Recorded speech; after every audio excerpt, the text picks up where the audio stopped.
One of my favorite summertime greens are Swiss chard. They hold up so well in this heat and they don't bolt. And if you pick the outer leaves, it will give you a continuous harvest. Let's find out what we're gonna do with them today in the Adobe Ring kitchen. So before I take you inside to the kitchen, I just wanted to point out how to harvest your Swiss chard. Sure, you could cut the whole clump off if you wanted, but I've got so much here that I want to keep the harvest going throughout the summer. So basically what I would do is take some of these outer leaves, like this one here is growing on the outside, and cut it to the base of the plant here and leave the center growth. Let me see if I can get this. So you're just going to cut it off at the base there. And what happens is that all the inner growth just keeps growing and giving you more and more leaves. Check out the colors. Aren't they cool? All right, let's get you inside to the kitchen.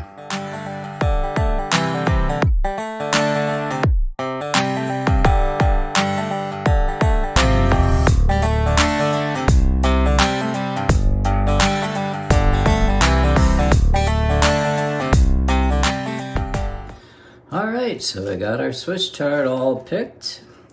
Best part, or the best time of the day to pick your produce, remember, is in the morning. Don't pick it in the afternoon. It doesn't have all that goodness and moisture content stored up in its leaves and in its fruit. So make sure when you harvest your produce out of your garden, you're picking it in the morning. So all the watering's been done for the day. And I noticed that I really need to do something with this Swiss chard. This is only one of 2 handfuls of Swiss chard.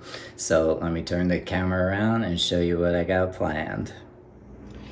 Before we get started on today's little Swiss chard side dish, I just wanted to point this out. I mean, this is the rainbow mix Swiss chard that I grew this year. Look at the stems on this. You've got oranges, you've got white, you've got a darker pink, a lighter pink, you've got this red color, and you even got some yellow here. It's amazing how beautiful some vegetables can look, and the color actually goes all the way up the veining of the leaf part of the plant. And I don't know about you, but for me, when food looks good, it always tastes good. So let's get going on today's little side dish. So prepping your Swiss chard, I would give it a good rinse under some cold water. The good thing about Clint and I using some sort of mulch on our vegetable beds on top of the soil is that our vegetables are pretty clean when we harvest them, but a quick rinse off would be a great idea. Then the next thing you would need to do is to cut off the bottom stem, and what I am doing is cutting the leaves in length pieces, and then what I'm going to do is I'm going to come across and do some horizontal cuts like this, so that when it's all said and done, they're kind of like in bite-sized pieces. That doesn't have to be precise. I just like food that stays on my fork. I don't need a piece of food hanging off my fork and slapping me in the chin when I'm trying to eat it. So I like to make my little pieces bite-size. Getting back to the stem of the Swiss chard, sure, you can use this if you want. The only problem is that this does take a little bit longer to cook because it's obviously a lot stiffer, firmer, stronger. I don't know how you want to phrase that. So what I would do is probably cut this particular one, I would cut it lengthwise and then cut it into smaller pieces and keep these separate from your leaves, because you're going to need to cook this first, or at least get them started and softened up. and get them slowly sauteed a little bit and softened up before adding in the greens. Another option would be that you could cut these into, say, 1/2-inch pieces and throw them in a freezer bag, throw them in your freezer, and the next time you're making soup, you can toss in these little stalks into your soup for a little extra vegetable. For me, this time around, I'm not going to be freezing it. I'm not going to be cooking it. Why? Because I've got two options. One, I've got 12 little girls outside that would be more than happy to eat this. And the other one is I am starting a compost pile, and I need some vegetation to top off some of my brown material and my compost pile. So in one way or another, I'm giving this back to our vegetable beds. So once you've got all of the Swiss chard prepped, we're going to take you on over to the stove. Okay, so over at the stove, I'm using a larger size pot. I could do this in a large frying pan, but it's a little difficult for me to cook and record at the same time, so I'm going to use a deeper pot just to keep things neat. Within the pot here, I've got a combo of olive oil and butter. That depends on your taste, how much you want to use or not use. You can use one. You don't have to use both, but I kind of like the combo mix here. So excuse me, I have this on a low simmer. I'm going to be tossing in some sliced garlic and get that going into the oil butter mix just to start releasing that garlicky flavor into the oil mix. The amount of garlic, again, would depend on you. Clint and I love garlic, so if it was up to us, I would probably use like 9 cloves of garlic, but today I'm only using, I think it was 4. They were kind of on the smaller side. I'm also going to be tossing in at this time some hot red pepper flakes. I have grown to like the hot pepper flakes lately, and anytime I do any kind of cooking with the garlic, I always throw in the hot pepper flakes with the garlic just to release some of that heat. It's pretty darn good if you ask me.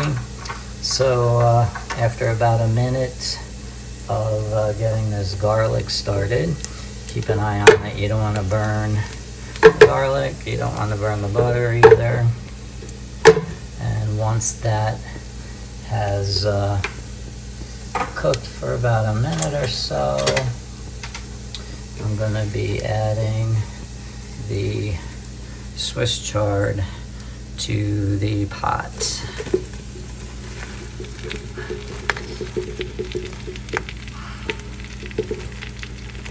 Yeah, I know it looks like quite a bit. I'm not sure if anybody's ever cooked spinach before. Same idea. It's going to cook down, wilt down, so the amount will definitely reduce. I don't think it's going to reduce as much as spinach does, but it will definitely reduce in the amount of Swiss chard you have in here. So give me 1 second so I can get the rest of this Swiss chard in the pot before this gets too far in the cooking. Okay, so I got all the Swiss chard in the pot. It's a little difficult to pour it and record at the same time. As you can see, it's pretty full at the moment. I'm gonna let the bottom wilt a little bit, and then I'm gonna stir this up just to get everything slowly cooking. And once it's cooked down a little bit, the only addition to the pot I'm gonna make will be some black pepper and probably about a teaspoon of salt, but I'm gonna taste it before I do anything. the taste of Swiss chard, I would say, is about, not really similar to spinach, but if I had to rate it, I would say about half of the spinachy taste, if that makes any sense. So if you're a fan of spinach and you like eating spinach, I would say that this is about half the taste of a spinachy taste. It does taste a little salty to me when I eat the leaves raw like this in my salad, so that's why I have a tendency to taste the final product before I add any additional salt. So let me get this stirred up and we'll take it from there. So would you look at how far that's wilted down? If you've ever cooked fresh spinach before, it's the same idea. The only difference is, look at that green color. It retains its bright green color, unlike spinach that has that really deep, dark, grayish green color. To me, this is much more appetizing. Not that I don't like my spinach. I do love my spinach. Anyway, I did taste this. I added about a half a teaspoon of salt to this pot. And as far as the pepper and garlic are concerned, I think it was spot on. So the flavor to me is perfect. So I'm going to let this cool down for a little bit. I'm going to put it in a little container, pop it in the refrigerator. And now we have our vegetable side for dinner tonight. So if you're gardening out there and you've never tried to grow Swiss chard before, it's a highly recommended vegetable as far as I'm concerned.